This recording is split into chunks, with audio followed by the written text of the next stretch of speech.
Bom, o tema trabalhado aqui, mulheres, direito à cidade e práticas esportivas e trabalhos legais com relação a mulheres, direito à cidade, relacionados com o transporte. Então, vou trazer um pouquinho sobre a questão das práticas esportivas, né? Mas principalmente futebol e o futevôlei, que são práticas eh, que têm um viés bastante masculinizado e eu vi bastante algumas mudanças acontecendo na minha cidade, em Socorro, interior de São Paulo. Uma breve introdução, né, do que a gente vai pensar, algumas perguntas para a gente pensar. Será que o Brasil é mesmo o país do futebol? Isso é um dito popular que está muito enraizado nas pessoas devido à questão de Copa do Mundo, aos títulos que o Brasil tem no futebol masculino, mas também há títulos no futebol feminino. Então, esse Brasil do futebol, esse país do futebol, onde que as mulheres estão inseridas nas práticas esportivas quando a gente pensa isso?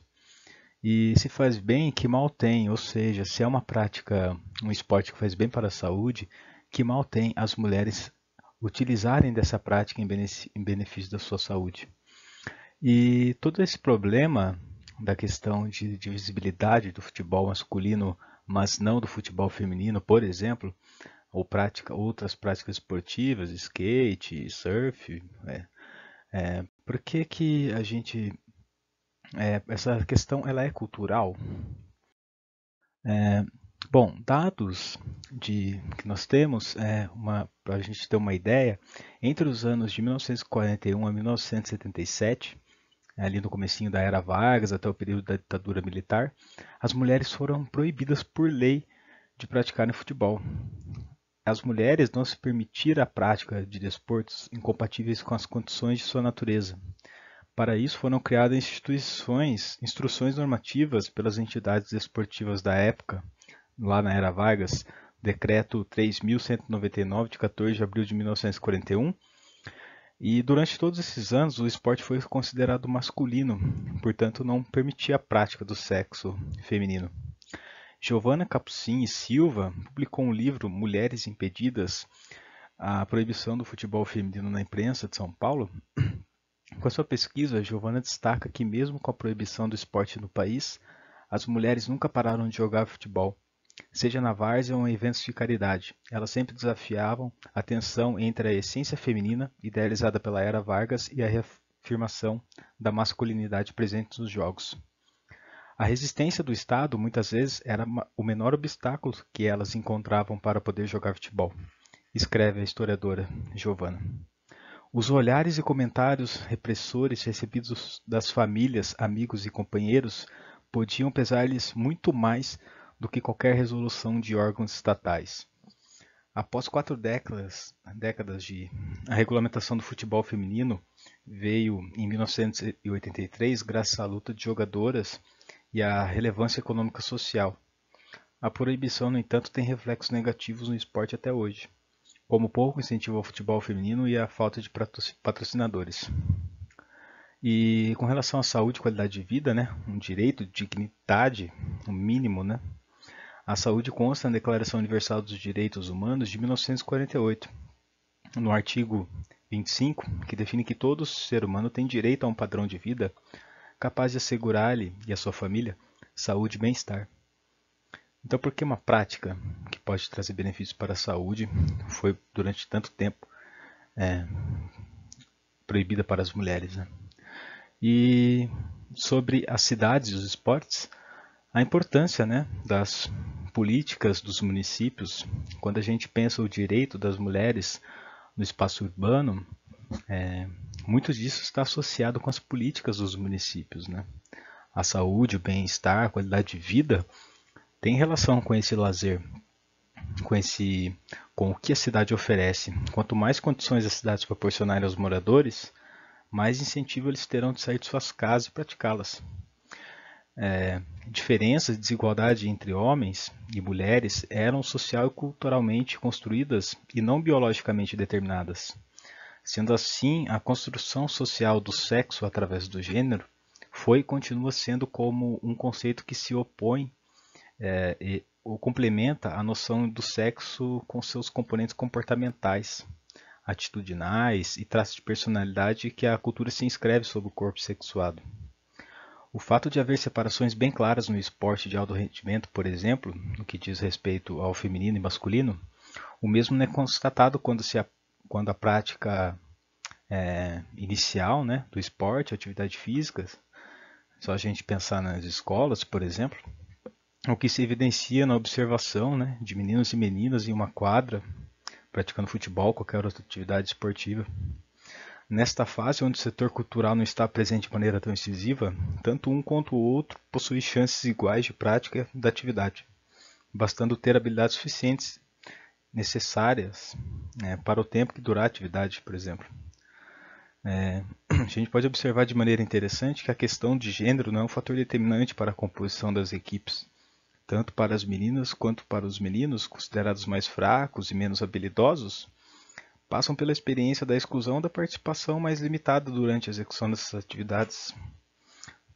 A questão de gênero, preconceitos dentro da atividade física, o empoderamento feminino, por exemplo, que é o ato de conceder o poder de participação social às mulheres, garantindo que possam estar cientes sobre a luta pelos seus direitos, com total igualdade entre gêneros. Um outro dado muito relevante, aliás, o que eu queria comentar é que na cidade de Socorro, por exemplo, estão sendo construídas quadras novas quadras, aliás, para práticas de esporte como futebol e futevôlei, porém isso tudo ainda é pequeno e compacto. O número de mulheres que se interessam poderiam se interessar pela prática desses esportes. Porque um dado interessante, triste na verdade, é que 60% das mulheres nunca jogaram futebol no país da bola, né? Aqui um exemplo da quadra que recém-construída na cidade de Socorro. Ela está sendo ampliada, estão construindo mais, totalizando 4, porém pela dimensão do local, do parque municipal da cidade, e como a gente pode ver, o número de pessoas aí na foto ainda não é tão grande quanto se comparado a finais de semana, que muita gente vai para lá e quer praticar o esporte, mas a limitação física e a oportunidade também não favorece a isso, né? Então a gente tem que pensar nessas. Aqui uma imagem aérea do local. No canto esquerdo aqui a gente consegue ver a pista de skate, um outro esporte que poucas mulheres estão no meio, né? Mas quando a gente vê, por exemplo, a skatista profissional, a Raíssa, ganhando ali a medalha de prata nas Olimpíadas, todo mundo fica feliz com isso. A gente começa a pensar que pode haver uma mudança, né? O que a gente precisa é justamente disso, de espaços, né? As mulheres têm que ter direito à utilização desses espaços. E o município, né, as cidades, as regiões, os municípios de regiões, por exemplo, têm que fortalecer para a criação de campeonatos, eventos, né, fazendo com que haja um engajamento dessas mulheres, né. Aqui, por exemplo, aqui no centro seriam as quadras, que já está em expansão. E em uma entrevista de 2020 com algumas meninas de Socorro, elas relataram elas são profissionais do futebol, elas ganharam campeonatos na região e foi perguntado para elas, né, quais problemas que elas jogam desde muito tempo, quais problemas que elas já vivenciaram, que elas acreditam que ainda estão por trás do jogo, por exemplo, do futebol. Elas relataram que treinadores do sexo masculino, questão de ter treinador de sexo masculino, porque muitas vezes esse treinador ele não entende a questão da mulher, ele não tem um convívio próximo como mulher muitas vezes tem com mulher. Então ele acaba sendo uma coisa assim um pouco fora da curva. Preconceitos com as jogadoras, principalmente relacionado a familiares, às vezes amigos que se afastam porque vão julgar pelos traços, pelas roupas das mulheres. Espaços físicos para os treinos, né? Tem bastante espaço privado, mas espaço público, né? Que Eu acredito que seria mais interessante para que as mulheres pudessem, né, sair um pouquinho daquela bolinha ali onde está um tanto de homens e fazer o seu próprio treino, desenvolver sua própria equipe. E as soluções que elas comentaram é para não desistir dos sonhos, para que comece a haver mais eventos, né, a criação de campeonatos, a divulgação de mídias sociais, para fortalecer a união entre as mulheres, principalmente, para que haja um engajamento da população.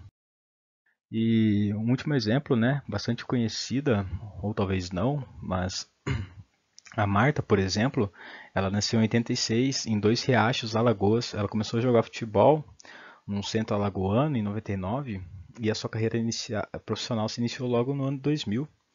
Aos 14 anos, ela jogou por diversos times americanos, Los Angeles Sol, Santos, também aqui em São Paulo, Rosengard Futebol Clube na Suécia, e outros. Ela alcançou a seleção brasileira, ganhou medalha de ouro nos Pan-Americanos, sendo artilheira, medalha de prata nos Jogos Olímpicos. Ela foi considerada a maior artilheira da Copa do Mundo, com 18 gols, sendo a maior artilheira da história da seleção brasileira.